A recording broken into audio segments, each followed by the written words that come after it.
출애굽기 강의 42번째고요. 제목은 여호와의 밤. 출애굽기 12장 37절에서 42절까지 보겠습니다. 출애굽기 12장 37절에서 42절까지 같이 읽을게요. 시작. 이스라엘 자손이 람셋을 떠나서 숫곳에 이르니 유아 외에 보행하는 장정이 60만 가량이요 수많은 잡족과 양과 소와 힘이 많은 가축이 그들과 함께 하였으며 그들이 애굽으로부터 가지고 나온 발교되지 못한 반죽으로 무교병을 구웠으니 이는 그들이 애굽에서 쫓겨남으로 지체할 수 없었음이며 아무 양식도 준비하지 못하였음이더라. 이스라엘 자손이 애굽에 거주한 지 430년이라. 년이 끝나는 그날에 여호와의 군대가 다 애굽 땅에서 나온즉 이 밤은 그들을 애굽 땅에서 인도하여 내심을 말미암아 여호와 앞에 지킬 것이니 이는 여호와의 밤이니라. 이스라엘 자손이 다 대대로 지킬 것이니라. 아멘. 네, 오늘 말씀 중에서 42절에 보면 여호와의 밤이라는 단어가 눈에 들어옵니다. 제 눈에 아주 쏙 들어왔어요. 그래서 이 제목을 여호와의 밤이라고 제가 정했거든요. 그런데 여호와의 밤을 지키라는 거잖아요. 지금 여호와의 밤을 대대손손 자손 대대로 지키라는 거야. 그 여호와의 밤이 도대체 뭔데? 뭔데 지키라는 것이냐? 그래서 이 밤을 이렇게 이 구조상, 이 말씀의 구조상 이렇게 묵상해 보면 약간 좀 저하고는 거부감이 생겨요. 어떤 거부감이냐면 예를 들어서 여호와의 빛, 그럼 좋잖아요. 여호와의 빛, 여호와의 강체, 여호와의 눈부심, 이런 거를 좀 지켜라. 그러면 제가 설득될 만한데 여호와의 밤을 지키래요. 전능하신 하나님으로서 약간 손색이 가는 거야. 여호와의 밤을 지켜라? 그것도 막 도둑처럼 지금 도망가는 상황이잖아요. 심지어는 본문에 쫓겨남으로라고 써져 있어요. 쫓겨남으로. 이게 지금 여호와 하나님이 지금 하는 이 여호와의 군대의 모습인가라는 의구심이 일단은 든다는 거죠. 여호와의 군대가 좀 이렇게 지켜야 하는 거는 그 현란한 광채의 빛, 여호와의 빛을 지켜야 되는 것이고, 마치 이렇게 좀 뭔가 이렇게 좀 멋지게 이렇게 해야 되는데 여호와의 밤 그러면 도둑처럼 급히 도망 나오는 듯한 이 모습.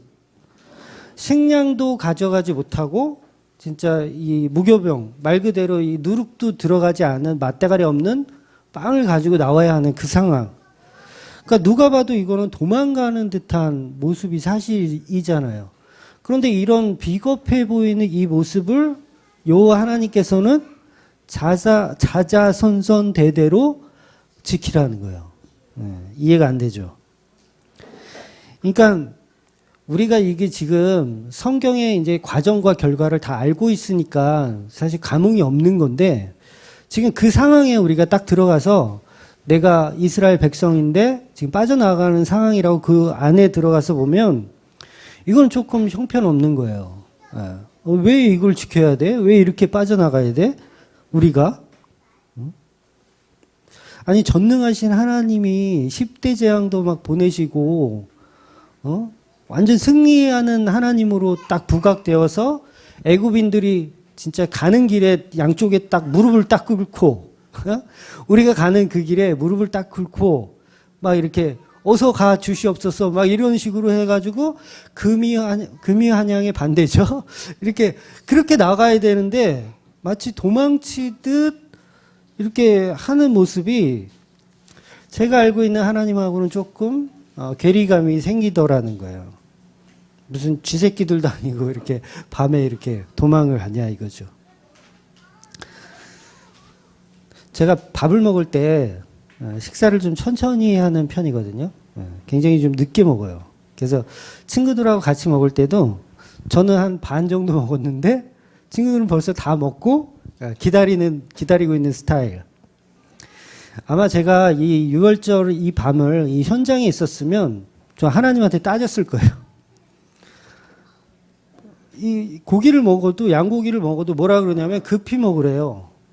급히 먹으래. 빨리 먹으래. 빨리 먹으래. 아니 뭐 죄졌어요 하나님? 우리가 왜 이래야 돼요? 우리 당당하게 우리 먹으면 되죠. 편하게. 근데 급히 먹으래요. 말씀 한번 볼게요. 출애굽기 12장 11절. 출애굽기 12장 11절 읽어보겠습니다. 시작. 너희는 그것을 이렇게 먹을지니 허리에 띠를 띠고 발에 신을 신고 손에 지팡이를 잡고 급히 먹어라. 이것이 여호와의 유월절이니라. 뭐 이게 지금 여호와의 유월절이냐고 이게.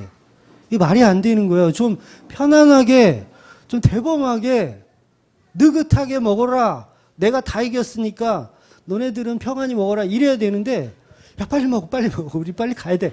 빨리 먹어. 이런 식인 거예요. 완전히 조금 괴리감이 있는 거예요. 그러니까 마치 애굽인들이 마음이 바뀌면 다시 우리를 공격할 수 있으니 야 사실 나도 무서워. 얘들아 빨리 먹고 우리 도망가자라는 식이라는 거죠. 그럼 저는 이렇게 따지는 거죠. 아 뭐가 겁이 나요. 문살주 저기 양의 피 발랐겠다. 느긋한데 천천히 먹어도 되잖아요. 이렇게 따져야 되는 게 정상인데 하나님은 계속 급히 먹어라. 이제 쫓겨나듯이 이렇게 가라는 거예요. 그리고 그 쫓겨나듯이 가는 그 상황을 자손 대대히 기억하라는 거예요. 하나님이 좀 뭔가 쫄리시나? 왜 우리를 자꾸 쭈구리로 만드시려고 하시는 것이지? 그런데 이 컴컴한 밤을 하나님이 지키라고 하는 겁니다. 식량도 제대로 챙기지 못하고 도망가듯 가야 하는 이 상황을 저는 불만인데 하나님께서는 이 밤을 기억하라는 겁니다. 약간 전능한 하나님이 약간 비겁해 보이는 듯한 느낌을 받아요. 그러나 이것은 바로 예수 그리스도의 십자가의 본질을 지금 하나님은 설명하고 계신 거예요. 이것은 하나님의 나라를 사는 성도들이 사는 방식이고 이게 십자가의 원리라는 것을 이야기하는 겁니다. 그럼 하나님이 말씀하신 이 여호와의 밤은 어떤 의미일까? 그러니까 천지창조에 보면 밤은 하나님께서 시작하는 새로운 시작의 의미를 가지고 있어요. 그러니까 오전에도 제가 잠깐 설명드렸지만 보통은 창조의 시작을 빛에서부터 우리는 알고 있잖아요. 하나님이 천지창조는 빛에서부터 시작이다라고 하는데 그거는 우리 인간이 인과율로 본 결과예요. 실질적으로 천지창조는 분명히 어둠에서부터 시작합니다. 처음부터 빛에서 딱 시작하는 게 아니라 어둠이 있었고 그 어둠에서 빛이 나오는 거예요. 실제 하나님의 시작은 밤입니다. 그래서 하나님의 일을 시작하는 것은 밤에 시작하는 거예요. 그래서 그 밤이 지나가야 첫째 날, 둘째 날 날짜가 바뀌는 현상이 일어나는 거예요. 그러니까 밤이라는 현상은 반드시 일어나야 합니다. 그래서 첫째 날 빛을 만드셨다면 그 빛이 계속 유지되는 게 아니고 그 빛이 또 끝나요. 그래서 저녁이 되고 아침이 되니 이는 첫째 날이라. 이렇게 어둠이 없는 게 아니라 어둠이 항상 존재해요. 처음부터 끝까지 어둠이 존재하는 게 하나님의 창조 스타일이고 하나님의 이끄는 방식이라는 거예요. 그래서 이것이 바로 천지 창조부터 숨겨져 있던 하나님의 현상입니다. 근데 우리는 어둠은 보기 싫어하는 거예요. 우리 인간들은 무조건 빛부터 시작해. 첫째 날 뭐 만들었어? 그러면 우리 다 뭐라 그래요? 빛이요 라고 얘기해요. 근데 실제로 첫째 날 뭐 만들었어? 그러면 어둠이요. 이렇게 얘기하는 게 사실 맞는 거예요. 어둠에서부터 빛이 시작되는 거기 때문에. 그래서 하나님의 예표, 자연계시라고 할 수 있는 그것 또한 십자가를 표현하는 하나의 매개체라는 것이죠.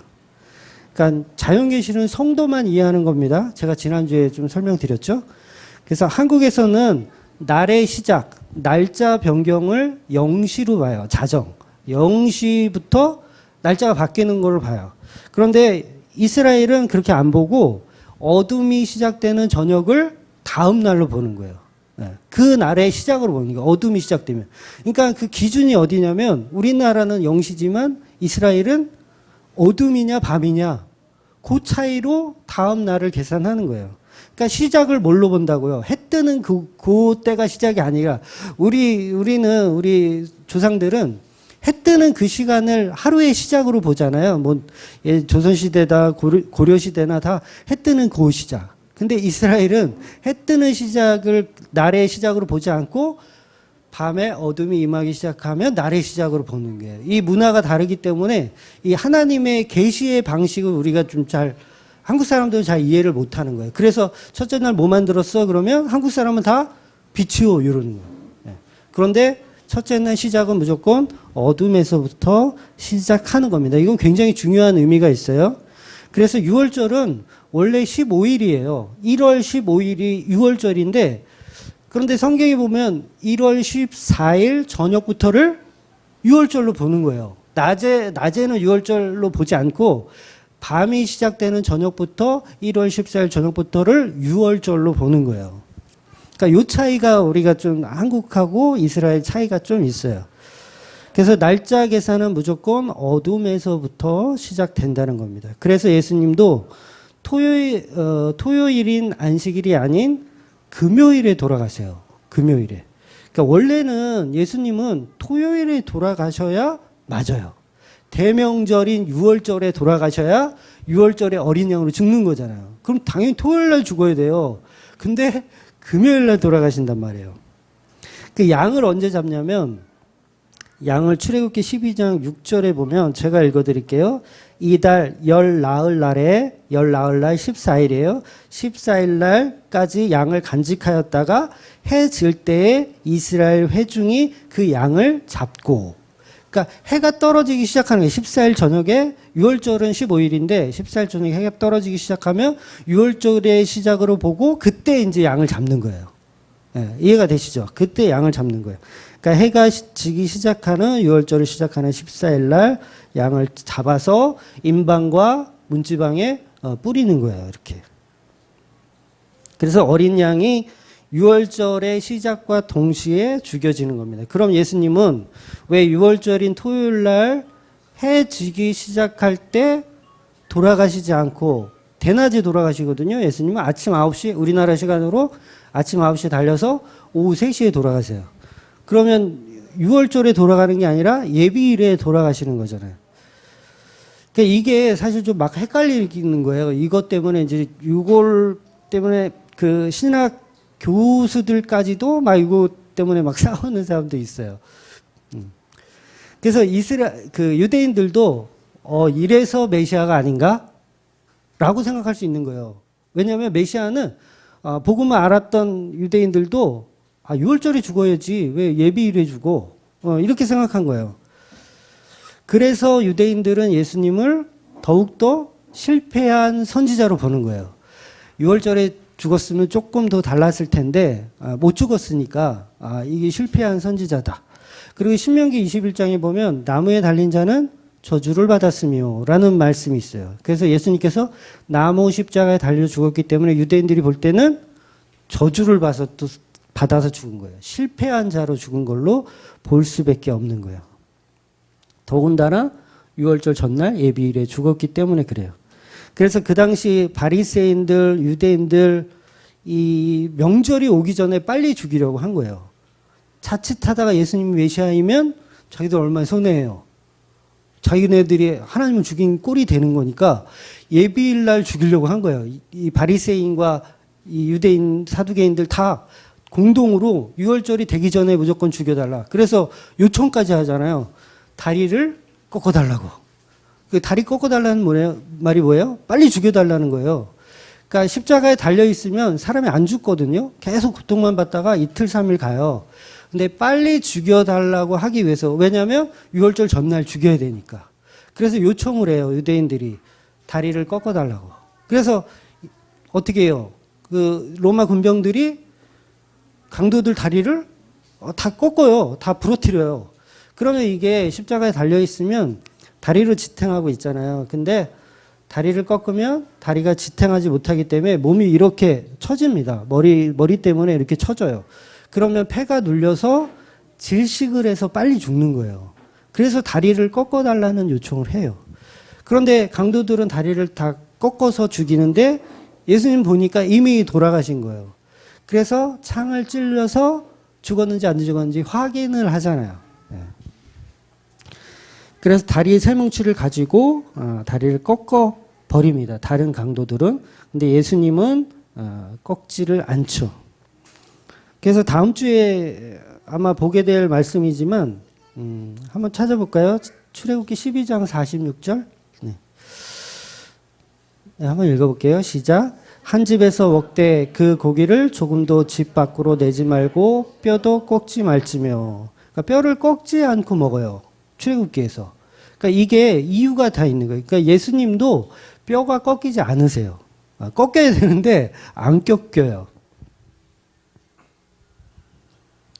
그래서 이 예수님도 뼈가 꺾이지 않는 이유가 이 말씀을 이제 이루려 하신 것도 있고 또 옆구리 창에 찔려서 돌아가시면서 그 옆구리를 통해서 부러지지 않는 뼈로 하와를 만드는 것처럼 아담을 통해서 하와를 만드는 것처럼 교회가 탄생되는 거예요. 그러니까 십자가에서 교회가 탄생되는 거죠.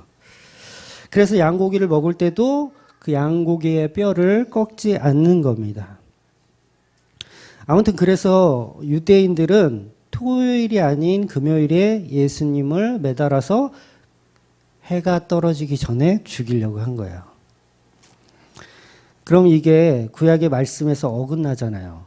예수님이 성취를 못한 거잖아요. 금요일에 죽어버리면 성취를 못한 거지.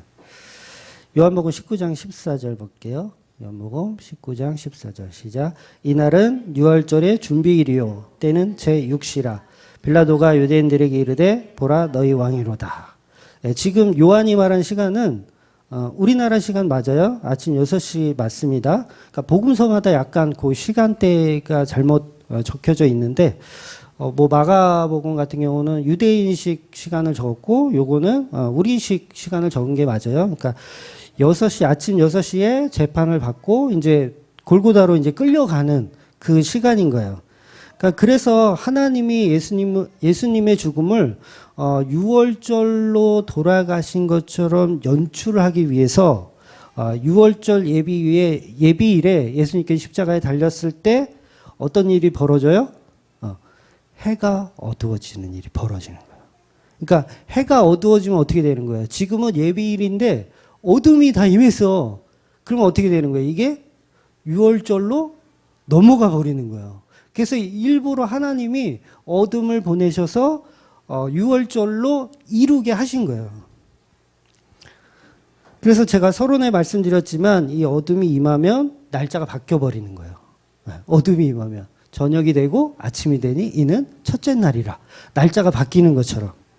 그러니까 예비일에서 그 어둠 때문에 유월절의 시간의 흐름과 상관없이 유월절이 일시적으로 되어버리는 겁니다. 그래서 9번째 재앙이 태양의 빛을 잃어버리는 그 어둠의 흑암의 재앙이 임하는 거예요. 그래서 어린 양의 피를 바를 때는 이 9번째 재앙이 끝난 다음이잖아요. 그러니까 아직 10번째 재앙에 대해서는 몰라요. 그러니까 10번째 재앙은 예수 그리스도의 어린 양 십자가니까 9번째 재앙의 어둠이 임하는 거죠. 그러니까 그 9번째 재앙이 예수님의 십자가를 완성시켜 주는 거죠. 사실 어둠으로. 유월절을 완성시켜 주는 거죠. 그러니까 예수님은 유월절 예비일이 아닌 여호와의 밤에 의해서 유월절에 돌아가시는 게 되는 거예요. 그래서 백부장이 이렇게 있다가 예수님 십자가에 달려 있을 때 이렇게 보다가 어둠이 임하는 걸 보고 뭐라고 얘기해요? 아, 저분이 진짜 메시아가 맞구나 라고 탄성을 질러요. 그 이유가 뭐예요? 어디서 주워 들은 게 있어. 그러니까 얘네들이 왜 자꾸 이렇게 보채지? 왜 빨리 죽이려고 하지? 십자가에 달리면 최소한 3일은 있어야 돼. 이거 사용 안 돼 지금. 차라리 유월절 끝나면 해. 라고 백부장은 그렇게 주장했겠죠. 십자가 사용을 많이 해본 사람이니까 이거는 6시간 만에 못 죽어. 이건 안 돼. 근데 얘네들이 계속 주장한단 말이에요. 유대인들이 계속 주장해요. 전날 죽여야 된다. 유월절에 죽으면 그 메시아라는 걸 증명하게 되기 때문에 안 된다. 우리 빨리 죽여야 된다. 이런데 백부장은 그런가 보다 하고 달았어요. 십자가에 달았어요. 근데 정오부터 정오면은 진짜 해가 중천에 뜨는 시간 아니에요. 근데 그 시간에 어둠이 임하는 거예요. 백부장이 볼 때는 이건 뭐가 되는 거예요. 저분이 진정한 하나님의 아들이구나. 이렇게 탄성을 질러버리는 거예요. 그래서 십자가 현장에서 이 백부장은 구원을 받는 거예요. 이게 믿겨지기 때문에 구원을 받는 거예요. 그러니까 성도에게만 예수 그리스도가 진정한 메시아라는 게 믿겨지고 들려지는 거예요. 그래서 백부장은 성도이기 때문에 이 모든 정황들이 그를 믿지 않을 수 없게 만든 거예요. 그래서 그게 이해되어지더라는 거죠. 백부장은. 이분이 정말 유월절 어린 양의 예수로 돌아가시는 그 메시아구나라는 게 믿겨졌다는 거죠. 그래서 예수님은 십자가에서 어둠으로 인하여서 유월절이 시작되는 겁니다. 이 개념이 바로 오늘 제목인 여호와의 밤이라는 개념이에요. 바로 이런 개념으로 십자가에서 정오부터 예수님이 운명하시는 오후 3시까지, 그래서 유월절의 예비일부터 예수가 유월절 어린 양이라는 것을 선포하기 위한 대낮부터 해가 어두워지는 겁니다. 그래서 예수님께서 유월절의 어린 양으로 죽으시는 거죠. 고린도전서 5장 7절 볼게요. 시작. 너희는 누룩 없는 자인데 새 덩어리가 되기 위하여 묵은 누룩을 내버리라. 우리의 유월절 양 곧 그리스도께서 희생되셨느니라. 그러니까 하나님의 말씀의 성취를 위해서 여호와의 밤을 만들어내시는 거예요. 그러면 오늘 본문에서 기억하라는 그 여호와의 밤은 뭐예요? 바로 유월절의 예비일에 죽으신 15일이 유월절인데 14일 밤에 돌아가시는 그 어린 양 예수, 핏부림을 이루시는 그 예수를 말하는 거예요. 그러니까 여호와의 밤은 그 예수 그리스도의 십자가를 기억하라는 얘기인 거예요.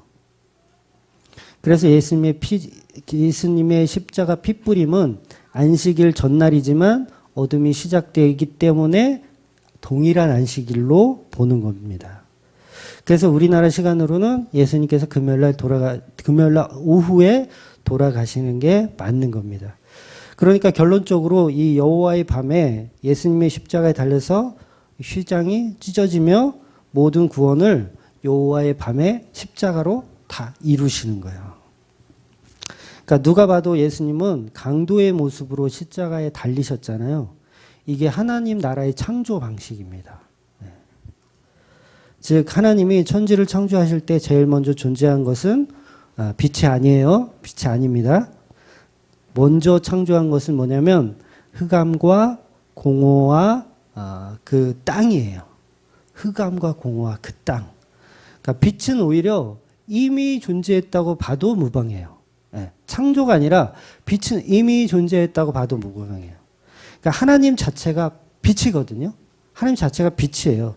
그래서 빛은 창조의 개념보다는 하나님께 나아온 개념으로, 하나님께 나아왔다, 이런 개념. 그래서 빛은 예수를 상징하는 거예요. 하나님으로부터 나아온 존재, 빛. 그래서 어둠, 흑암, 공허, 이거는 어디예요? 창조물, 피조물을 의미하는 거고, 그 피조물에 예수의 빛이 비춰졌을 때 우리가 살아나는 거예요. 그때 하나님 보시기에 좋았더라가 되는 겁니다. 그런 개념인 거예요. 그러니까 제가 말씀드리는 빛의 의도는, 우리는 다 빛에만 관심 있잖아요. 인간들은 다 빛 말고 관심 없어요. 어둠은 관심 없어요. 그러니까 어떤 이단들은 하나님이 첫째 날 이제 빛을 만들었다고 하니까, 빛은 그 예수님을 상징하잖아요. 성경에 보면. 그럼 첫째 날 하나님께서 예수를 만드셨다. 이렇게 얘기하는 이단들 많아요. 실제로 많아요. 제가 지금 생각이 안 나서 그런데 꽤 많아요. 첫째 날 하나님이 예수를 만드셨다. 네, 아주 소설을 쓰는 거예요, 이건. 네. 그게 왜, 이런 논리가 왜 나오냐면 빛에 너무 집중해서 그래요. 빛에. 우리는 빛에 집중할 인간들이 아니고요. 어둠에 집중해야 돼요. 어둠에. 그러니까 천지창조의 핵심은 빛이 아니고 어둠이었습니다. 어둠. 빛과 어둠은 다 하나님의 작품이에요. 빛과 어둠은 다 하나님의 작품. 근데 우리는 다 빛만 하나님의 작품으로 인정하지 어둠은 하나님의 작품으로 인정 안 해요. 그래서 하나님 나라를 보는 성도들은 반드시 흑암과 공허의 상태인 어둠, 그 십자가의 그 어둠, 그걸 먼저 보는 자들이 바로 성도라는 겁니다. 우리 창세기 한번 다시 볼게요. 1장 1절에서 4절까지 한번 창조하는 내용인데 한번 읽어볼게요. 시작. 태초에 하나님이 천지를 창조하시니라. 땅이 혼돈하고 공허하며 흑암이 깊이 위에 있고 하나님의 영은 수면 위에 운행하시니라. 하나님이 이르시되 빛이 있으라 하시니 빛이 있었고 빛이 하나님 보시기에 좋았더라. 하나님의 빛과 어둠을 나누사. 제가 설명드린 내용이 그대로 다 있죠? 시작할 때부터 빛이 있었다가 아니에요. 분명히 태초에 하나님께서 천지를 창조하시니라. 이렇게 전체 주제를 딱 던져주고 그래 천지를 창조하는데 어떻게 창조하냐. 땅이 혼돈하고 땅이 먼저 나오는 거예요. 땅이 혼돈하고 공허하며 흑암이 깊이 위에 있고. 그러면 이 있다라는 게 뭐예요? 이미 창조되었고예요. 그러니까 첫째 날은 흑암과 공허와 이 흙을 이 재료를 인간의 재료를 창조를 먼저 하신 거예요. 그리고 그 위에 수면 위를 운행하시는 거죠. 그래서 기본적으로 이 운행하다는 단어는 원어로 이제 라하프라는 단어인데 라하프라는 단어의 뜻은 어미새가 알을 품듯이 어미새가 알을 품듯이 그러니까 하나님이 피조물인 흙을 창조하시고 그 흙의 상태는 흑암과 공허의 상태인데 그걸 품고 계신 거예요. 지금 하나님 품고 계시는 거. 그러니까 이 세상의 모든 어둠은 성도에게는 라하프예요. 하나님 품으시는 거라고요. 이 세상의 모든 어둠은 하나님이 품고 계신 거라고요. 성도에게만. 네. 그러니까 우리가 사는 모든 곳에 저주가 있어요. 그런데 성도에게는 그게 뭐라고요? 품고 있는 거. 품고 있는 거. 어미새가 계란을 품고 있듯이. 네. 닭을 만들어 놨어. 새라고 해놓고서. 네.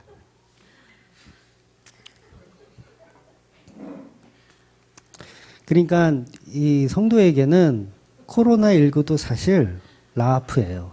성도에게만. 이게 이해가 되셔야 돼요. 성도 아닌 신천지에게는 저주죠. 저주죠. 그래서 성도는 이 땅의 혼돈과 공허와 흑암을 봐야 됩니다. 그게 사실 십자가거든요. 그러니까 하나님께서 이 라하프 한다는 이 얘기는 흑암과 공허의 상태가 그게 사실 십자가를 또 의미하는 거거든요. 왜? 십자가를 통해야만 인간이 창조되기 때문에. 그래서 그거 품는 거예요. 그거 십자가를 품는 거예요. 그러니까 저와 여러분이 십자가에 죽었어요, 안 죽었어요? 죽었잖아요. 그럼 우리를 품고 계시는 거라고요, 하나님이. 그래서 창세기 1장 4절에 하나님이 이 빛이 하나님 보시기에 좋았더라라고 하는 거예요. 그리고 좋았더라 하고 끝나면 되는데 다시 저녁이 되고 아침이 돼요. 둘째 날이 또 돼요. 그러니까 우리는 빛을 너무 좋아해요. 어둠이 오는 거 싫어해요. 근데 하나님의 창조 질서는 어둠이 와요. 그래서 빛으로 살아나는 어둠, 빛으로 살아나는 어둠. 이거 중요한 거예요. 빛으로 살아나는 어둠을 하나님이 보시기에 좋으신 거예요. 이해가 되시죠? 빛으로 살아나는 어둠. 그러니까 저와 여러분이 어둠인데 예수 그리스도의 빛으로 살아나는 그 어둠. 그게 하나님 보시기에 좋았더라가 되는 거예요. 그래서 모든 세상은 하나님의 현상으로 그렇게 이루어집니다. 그런데 사람들은 어둠을 안 보죠. 빛만 보죠. 근데 성도는 그 어둠을 이해하는 사람들이에요. 그래서 빛이 있어서 그 빛이 좋은 게 아니에요. 하나님이 지금 빛이 있어서 빛이 좋은 게 아니라 어둠이었는데 빛이 있어서 좋은 거예요. 요 개념을 이해하셔야 돼요. 그래야 천지창조가 다 이해가 되는 거예요. 이게 십자가의 구조라는 거예요. 십자가의 구조. 예. 그래서 우리는 다 어둠으로 죽는 자들이에요. 어둠으로 죽는 자들. 그럼 그 예수님을 통해서 빛이 만들어지는 성도를 하나님께서 토부하시는 거예요. 토부. 하나님 보시기에 좋았더라. 토부하는 거예요. 그래서 예수님이 오셔야 우리 가운데 흑암과 공허의 상태에서 빛으로 드러나는 거죠. 우리가. 그래서 어둠이 빛으로 드러나면 어둠은 더 이상 어둠이 아니고 빛이 되는 겁니다. 그래서 그 모습을 구원이라고 얘기하는 거예요. 구원. 그러니까 천지창조 사실 이거 1장만 가만히 봐도 하나님 처음부터 빛을 사랑한 것이 아니고 어둠에서 시작한 빛을 사랑하는 거예요. 네. 처음부터 빛을 사랑한 게 아니라 어둠에서 시작한 빛. 그게 누구냐면 그게 예수 그리스도고 그게 저와 여러분이라는 거예요. 그래서 그 빛을 통하지 않는 것들은 하나님이 안 사랑하신다는 거예요. 안 사랑하신다는 거. 그래서 성도는 반드시 어둠에서 시작하여 빛으로 나온 자. 근데 우리는 전부 빛에서부터 시작한 존재라고 생각하죠. 하나님 그런 걸 안 사랑하세요. 반드시 어둠에서부터 시작한 빛. 그러니까 우리는 예수라는 빛이 없으면 아무짝에도 쓸모가 없는 버려지는 그냥 쓰레기에 불과한 거예요. 그래서 그들에게만 새 날이 주어지는 겁니다. 이게 재창조의 개념이에요.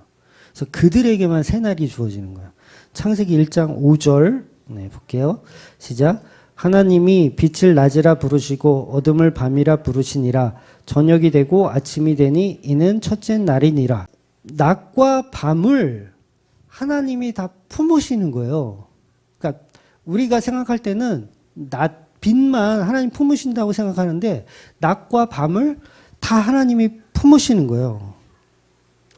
그러니까 빛을 만드셨으면 그것으로 끝나야 되는데 여전히 또 어둠이 온다는 건 어둠과 낮을 다 품으신다는 거예요. 하나님은. 이게 십자가와 부활의 원리를 그대로 다 설명하고 계신 거예요. 그러니까 창세기 강의를 조금 들으신 분들은 어렵지 않으실 거예요. 제가 조금 이게 난해한데 이 설명을 제대로 하는 건가 어쩐가. 다시 말해서 하나님의 창조 질서에서 반드시 먼저 창조되는 것은 이 어둠인 십자가라는 거예요. 많은 사람은 빛을 보기를 원하지만 빛 안에 있는 어둠을 우리는 봐야 된다는 거죠. 모든 종교가 다 마찬가지입니다. 모든 종교는 다 빛을 봐요. 빛만 봅니다. 어둠은 안 봐요, 절대. 근데 진짜 기독교는 빛이 아닌 어둠을 인정하고 자기 위치가 어디인지를 아는 사람들이에요. 빛은 예수님이고 우리는 어디예요? 어둠이에요. 우리는 어둠. 다 빛이래 자기가. 다 세상의 빛이 되어라. 빛과 소금의 역할을 감당해라 이렇게 해서 오전에 설교했던 거죠. 빛과 소금을 감당해라 막 이런 설교들. 근데 우리 자신이 전부 빛이 아니고 어둠이라는 사실을 기억해야 답을 찾는 거예요. 그래서 교인들은 부활은 좋아하지만 십자가는 싫어합니다. 십자가는 어둠을 상징하기 때문에 싫어해요. 우리는 부활인 빛으로 나아오는 것만 좋아해요. 그러나 모든 하나님의 창조는 반드시 어둠에서 시작한다는 것을 잊어서는 안 됩니다. 그래서 여호와의 밤을 기억하라고 오늘 본문이 얘기하는 거예요. 여호와의 밤, 곧 십자가를 얘기하는 겁니다. 그렇게 여호와의 밤은 우리가 자손 대대로 지켜야 할 규례인데 바로 예수 그리스도의 십자가 사건을 한 뭉태기로 설명해 주시는 내용인 거예요. 즉 아무것도 없이 도망치듯 맛없는 무교병을 가지고 나오는 그 밤, 무려 430년 동안이나 노예로 나그네로 영적 고아로 갑오로 살았던 그 일들을 이제 청산하고 이제 여호와의 군대로 새롭게 태어나는 이 밤을 기억하라는 거예요. 그러니까 결국 예수 그리스도의 십자가 구속으로 흑암과 어둠에 있던 자들이 여호와의 밤에 여호와의 군대로 재창조가 되는 거예요. 그래서 우리는 신앙생활이라는 이름으로 자꾸 빛에 소속된 자로 자꾸 일하려고 하면 이게 종교라고 하는 거예요. 근데 우리는 거기서 빠져나와야 돼요. 거기서 빠져나오면 뭐가 되냐면 우리는 흑암과 공허, 아무것도 할 수 없는 존재, 그냥 버려진 쓰레기. 그러니까 우리는 뭐가 필요한 거예요? 은혜만 필요한 거예요. 은혜만. 예수 그리스도의 핏값, 예수 그리스도의 십자가 은혜만 필요한 존재가 되는 거예요. 요게 성도예요. 그럼 우리가 사는 내내 우리가 추구해야 될 것은 뭐밖에 없어요? 십자가밖에 없어요. 예수님밖에 없어요. 아, 예수님 우리를 구원하셨구나. 그것밖에 우리는 믿을 곳이 없는 거죠. 근데 여전히 우리가 계속해서 율법으로 나아간다거나 아니면 내 가치를 챙겨서 내가 좀 괜찮은 사람으로 포장하고 둔갑하려고 하는 것은 성령과 무관하고 예수 그리스도의 십자가와 무관한 종교 생활을 계속 해 나가고 있는 것밖에는 안 되는 겁니다. 그래서 여호와의 군대는 반드시 밤에 도둑처럼 정말 치사하게 정말 무슨 죄인처럼 강도처럼 그렇게 움직이는 것이 여호와의 군대입니다. 그래서 여호와의 군대에 대해서는 다음 주에 설명을 드리도록 하겠습니다. 우리는 어둠이라는 사실을 인정하고 십자가로만 나아오는, 그래서 내 위치가 어디인지, 내 위치가 어둠이구나, 흑암과 공허의 상태였구나, 나는 빛이 없으면 아무짝에도 쓸모없구나, 그래서 예수가 필요하구나 라고 접근하는 저와 여러분 되시기를 주의 이름으로 축원드립니다. 아멘. 기도하겠습니다.